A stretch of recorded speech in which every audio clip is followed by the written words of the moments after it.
السلام علیکم ورحمۃ اللہ وبرکاتہ۔ الحمدللہ رب العالمین والصلاة والسلام علی رسولہ الامین وعلی آلہ واصحابہ اجمعین ومن تبعہ بإحسان الی یوم الدین۔ فی رحاب القرآن لسان عربی مبین کی اعجاز لغوی اور جمال قرآن کے ساتھ آج میں حاضر ہوں۔ آج کا ہمارا عنوان ہے سورہ ملک کی سورہ قلم کی آیت نمبر 20 فَأَصْبَحَتْ كَالصَّرِيمِ۔ اس میں سریم کا کیا معنی ہے، اس کو میں آپ کو اس سے پہلے ایک مثال دے کے سمجھاتا ہوں۔ بہت سارے الفاظ ایسے ہوتے ہیں جو ایک لفظ ہوتا ہے اور اس کے دو معنی ہوتے ہیں، ایک معنی بالکل اس کے مخالف ہوتا ہے، اس کو ہم ضد یا اضداد کہتے ہیں۔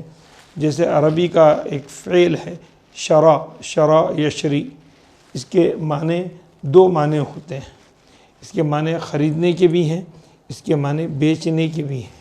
اس کے معنی باع یبیع بیعن اور اشترا یشتری اشتراء۔ شرا کے معنی باع کے بھی ہیں اور اشترا کے بھی ہیں۔ شروہ بثمن بخس دراہم معدودہ، قرآن کے اندر بتایا گیا کہ انہوں نے اس کو حضرت یوسف علیہ السلام کے قصے میں کہ انہوں نے اس کو بیچا، حضرت یوسف علیہ السلام کو چند درہم کے اور سستے داموں ان کو بیچ دیا۔ تو شرع کا معنی وہاں پر باع کے بھی ہے اور اسی طریقے سے شرع کے معنی اشترا کے بھی آتے ہیں۔ یہاں پر الصریم ہے، فَأَصْبَحَتْ كَالصَّرِيمِ، یہ اصحاب الجنہ کا واقعہ ہے سورہ قلم میں۔ جو اس کی تفصیلات جانتے ہیں کہ وہ اپنے باغ کی کٹائی کے لیے سویرے سویرے جانا چاہ رہے تھے، رات ختم ہونے سے پہلے رات میں اپنا کام کرنا چاہ رہے تھے، نہ وہ انشاءاللہ کہہ رہے تھے اور نہ غریبوں کا حق دینے کے لیے تیار تھے۔ تو ان کا وہ کھیت پوری طریقے سے اللہ تبارک تعالیٰ نے تباہ و برباد کر دیا۔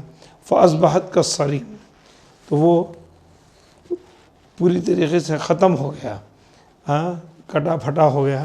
تو یہ سریم کا جو معنی ہے اس کے دو معنی آتے ہیں۔ ایک معنی یہ ہے سریم کے کہ سریم جو چیز رات گزرنے کے بعد ہوتی ہے اس کو سریم کہا جاتا ہے۔ عربی میں یقال لہ الذی یقطع باللیل، جو رات اس کو کاٹ دے اور اس کے بعد جو چیز ہوتی ہے اس کو رات کے کاٹنے کے بعد دن آتا ہے تو اس کو سریم کہتے ہیں۔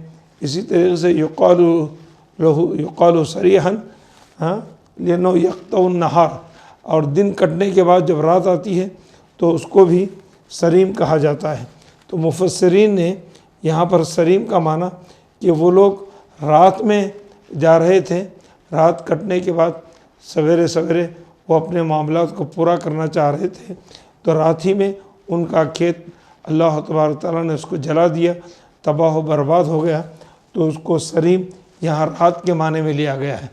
رات میں ہی ان کا کھیت پوری طریقے سے جل گیا اور وہ جب پہنچے تو ان کو اپنا وہ کھیت، اپنا باغ ان کو نہیں ملا۔ تو یہاں پر دونوں معنوں میں سے مفسرین نے رات کے معنی کو ترجیح دی ہے، جس میں ابن عباس اور مجاہد کا قول مشہور ہے۔ غور کرنے کی بات یہ ہے کہ انسان ایک گناہ کرتا ہے تو گناہ کے بدلے میں اللہ تبارک تعالیٰ اسے نعمت چھین لیتا ہے۔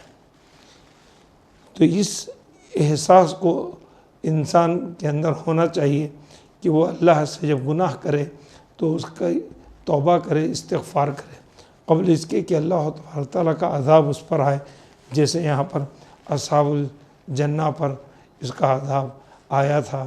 تو یہاں پر اس لفظ کے ایسے قرآن کے اندر متعدد ازداد، ضد، ایک لفظ کے دو معنی آئے ہیں، تو اس کی سلسلے میں یہاں پر ذکر کیا گیا۔